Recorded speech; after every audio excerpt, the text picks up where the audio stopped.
Que la paix soit sur vous, les Gaulois et les Gauloises, courageux résistants et opposants à la dictature sataniste, qui bientôt ne sera plus mondiale, mais locale, parce que en France, nous aurons rétabli la monarchie et viré les satanistes. On doit s'entraîner à croire, on doit s'entraîner à imaginer. Il y a une expression, faire un effort d'imagination. Cette expression, elle correspond à quelque chose de tout à fait réel, c'est que parfois, il est difficile, il est sportif, d'une certaine façon, de faire usage de son imagination dans le bon sens. C'est dur. Il faut s'y forcer. On vit dans un monde qui vire au gros cauchemar, au film d'horreur, ou à la dystopie, ou tout ça à la fois. Et il est essentiel que nous adoptions la posture du scénariste qui réécrit l'histoire pour qu'elle se termine bien. C'est notre responsabilité de croyants d'imaginer un monde meilleur pour le réaliser ensuite. Cette étape de l'imagination, personne, je dis bien personne, ne peut en faire l'économie. Si vous n'imaginez pas une vie meilleure pour vous et pour la France, nous ne pourrons pas réaliser ce monde meilleur. On doit l'imaginer d'abord, on doit l'imaginer, le re-imaginer, le re-re-imaginer. Et ça commence au niveau de votre propre vie. Vous devez imaginer une belle vie pour vous. On est dans une situation gravissime au niveau collectif. Ça ne veut pas dire que Dieu ne peut pas ouvrir des portes pour vous faciliter vos projets, vos rêves, etc. et pour que vous réalisiez vos rêves. C'est pas parce qu'on est dans une situation de crise que individuellement on est condamné à échouer. Pas du tout, pas du tout. D'ailleurs, dans les situations de crise, il y a toujours des gens qui tirent très très bien leur épingle du jeu. Et la première condition pour tirer son épingle du jeu, c'est bien sûr de ne pas céder à la panique et au contraire d'imaginer le meilleur. Imaginez le meilleur pour vous, pour pouvoir ensuite imaginer le meilleur pour tout le monde. Si vous n'arrivez pas à imaginer un monde meilleur pour vous, vous ne pourrez pas l'imaginer aussi pour les autres. Donc, il faut savoir aussi être égoïste, ou en tout cas se donner à soi-même la priorité. Souvenez-vous que par exemple dans les avions, quand il y a un problème, les consignes sont quoi ? D'abord, vous mettez le masque à oxygène à vous, et ensuite vous le mettez par exemple à vos enfants. Parce que si vous faites passer aux enfants d'abord, avant vous, vous risquez de rester sur le carreau, et donc vos enfants seront aussi dans la merde. Donc, il est rationnel de se faire passer avant pour pouvoir acquérir la force d'aider les autres. Donc, c'est un peu le moment, je pense, de penser à sa propre vie. En tout cas, moi, je vois les choses comme ça de mon point de vue. C'est que c'est le moment de penser à sa propre vie, de s'organiser une vie meilleure pour arriver au stade où on sera en situation de force et on pourra commencer à aider les autres, plus qu'on ne le fait actuellement. Je sais bien que l'union fait la force, ça j'en ai totalement conscience, mais là, actuellement, on ne peut pas s'unir pour l'instant, en tout cas pas dans le monde réel. On peut s'unir dans le monde imaginal, et on doit le faire dans le monde imaginal, c'est-à-dire rêver les mêmes rêves. Donc je vais refaire avec vous un rêve éveillé que j'ai déjà fait, que peut-être même j'ai déjà raconté. C'est un rêve où il y a une déferlante de rhinocéros. Alors, c'est un rêve personnel, mais dans la mesure où il y a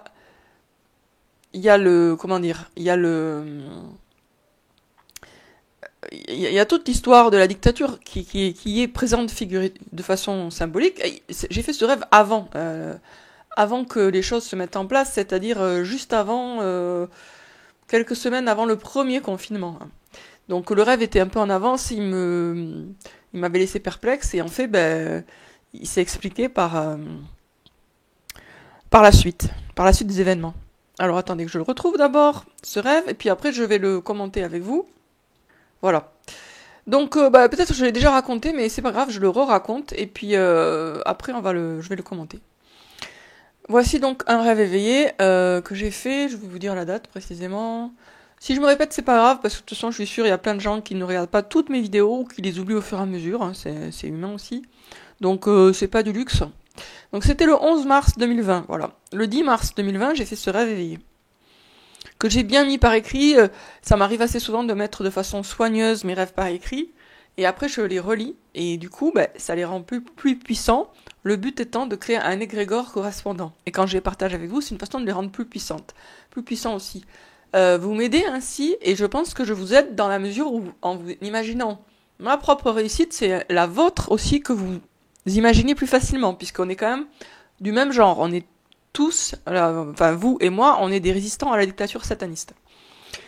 Donc voici le rêve. Six luxueux gâteaux au chocolat de forme carrée sont superposés de manière à former une pyramide 2 fois tricolore, noir, chocolat au lait, blanc et encore une fois noir, chocolat au lait, blanc. Bon, vous imaginez, c'est des gâteaux qui sont peut-être pas superposés littéralement, mais ils sont au-dessus les uns des autres sur des assiettes.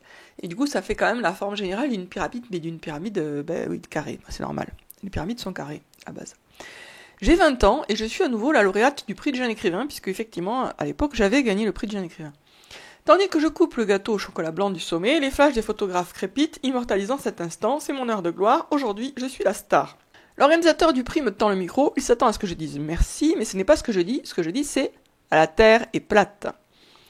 Dans l'assistance, c'est le choc. Après un long silence de stupeur, les gens me jettent des tomates pourries. Mais comme je suis déjà en train de monter par un escalier au premier étage du bâtiment, les tomates ne souillent que mes talons. Alors, petite parenthèse.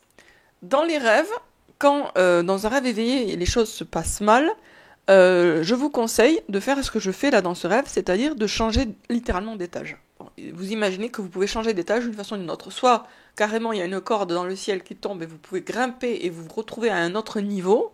Ça n'a pas besoin d'être réaliste, c'est comme s'il y avait des mondes superposés, on va dire. Soit vous êtes dans une pièce et là vous changez d'étage, vous prenez un escalier. En montant de préférence. Donc vous faites ça pour vite changer d'ambiance. L'idée c'est quand on fait un rêve et qu'il vire au cauchemar, c'est de vite modifier l'ambiance. Donc là, dans le début du rêve, c'est quand même pas génial puisque je me prends des tomates pourries parce que j'ai dit que la terre est plate. Là, vous voyez, je vous explique comment ça fonctionne un rêve éveillé. Et moi, ma solution dans le rêve, ça a été de sortir de la pièce et de vite de monter d'étage. À l'étage, une bassine pleine d'eau est posée par terre, j'y lave mes pieds rougis.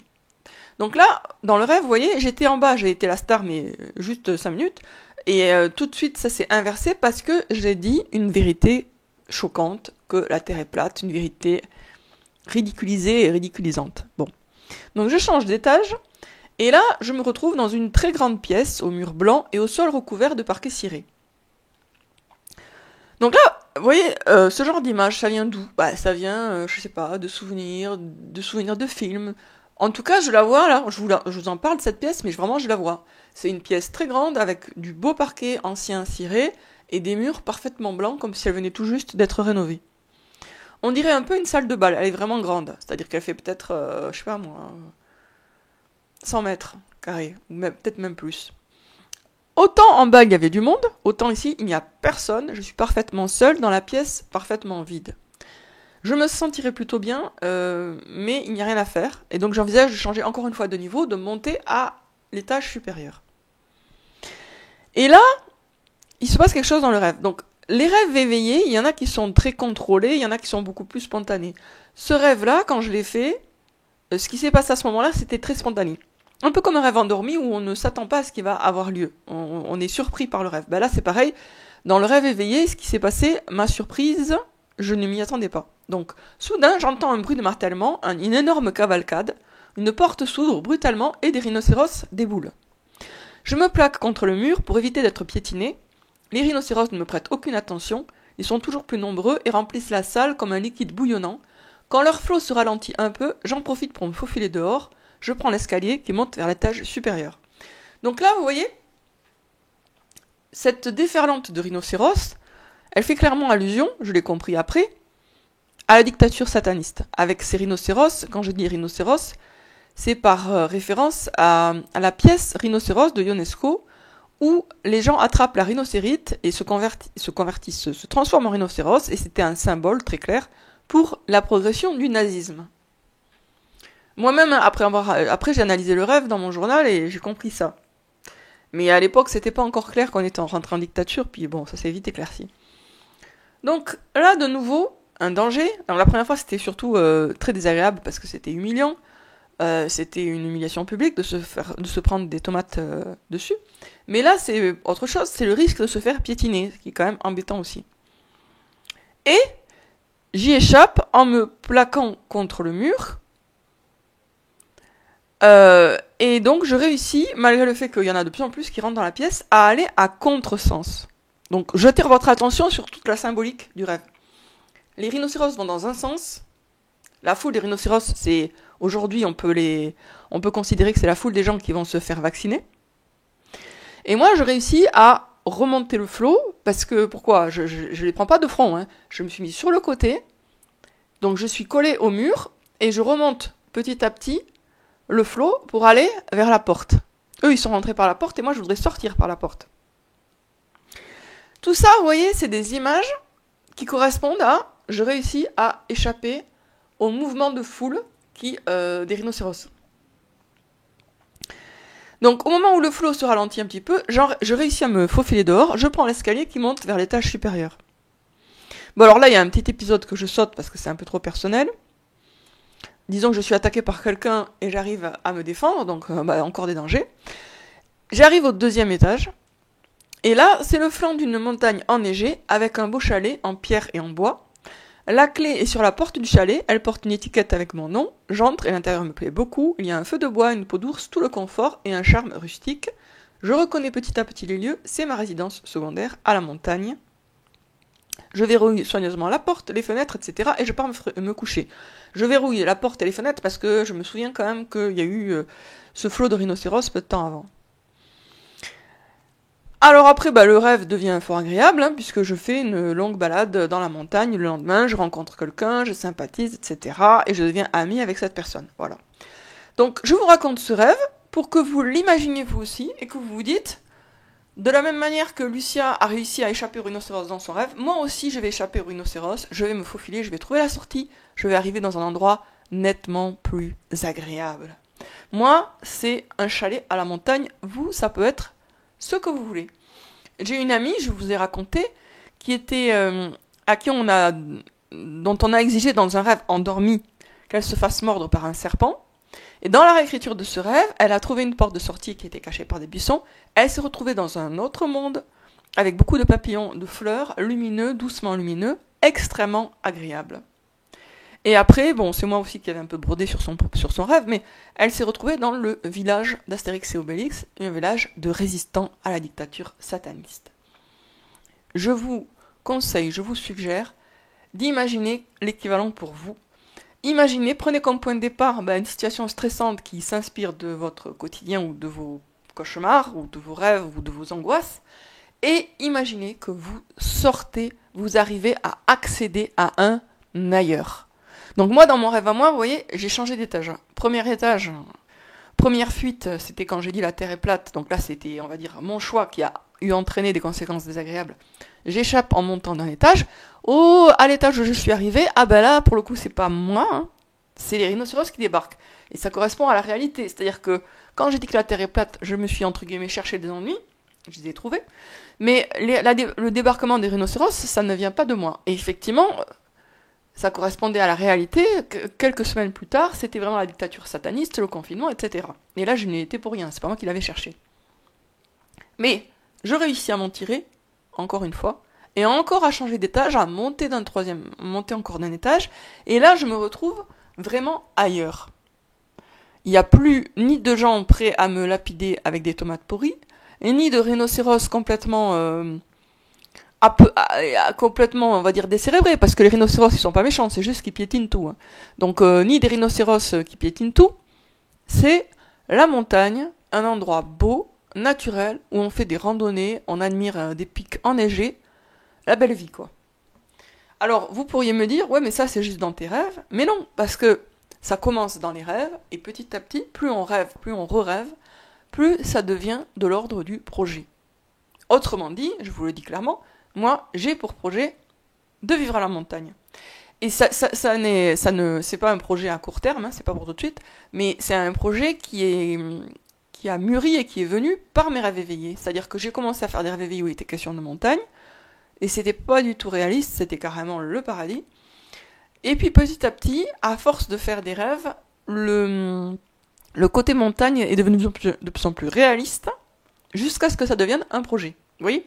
Donc c'est ça qu'il faut comprendre, c'est que quand on travaille son imagination, on part de quelque chose qui peut être très symbolique, très irréaliste, très fantaisiste, mais si on insiste, c'est-à-dire on continue à faire des rêves éveillés agréables, on va petit à petit tomber sur des thèmes récurrents, et il y a un moment où ces thèmes récurrents vont prendre une coloration de plus en plus réaliste, jusqu'à ce qu'on sorte du cadre du rêve éveillé au sens strict, qui est complètement fantaisiste, pour arriver vers la visualisation créatrice. Do you understand, chers frères et chères sœurs, chers résistants, chers Gaulois et chères Gauloises? Donc, c'est nécessaire de travailler son imagination, de faire un effort d'imagination, de le faire, de le refaire, de le re-refaire, pour arriver au point où vous allez avoir des projets. Alors, vous pourriez me dire, oh mais c'est facile d'avoir un projet. Non, c'est pas facile. Avoir un projet qui soit en accord avec ce que veut Dieu pour vous, c'est pas facile. Ça demande ce travail d'exploration en soi-même, par l'imagination, par le rêve éveillé et endormi. Souvent, les deux se répondent. Moi, j'ai eu des informations sur ce que je devais faire par des rêves endormis aussi. Et après, si je vois que mes rêves éveillés et mes rêves endormis coïncident, par exemple, là, je me dis, bon là, clairement, je suis dans quelque chose d'important et je dois être attentive à ces signes-là, à ces indices-là. Voilà, bon, pour aujourd'hui, ce sera tout. Donc, je vous demande, chers frères et chères sœurs, chers Gaulois et chères Gauloises, chers résistants à la dictature sataniste, je vous demande de faire un effort d'imagination. Je peux vous faire des rêves moi-même.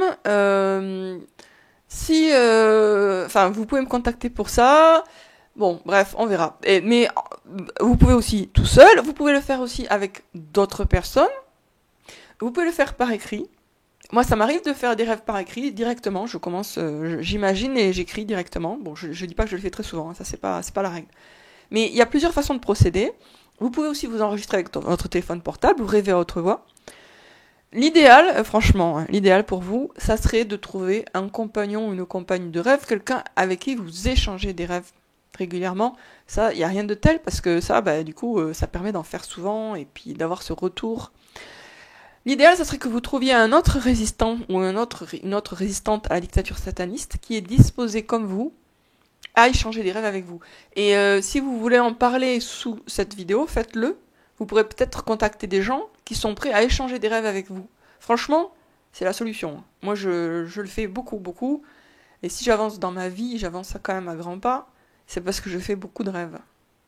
Sur ce, je vous dis à très bientôt les amis. Courage à vous, courage à nous.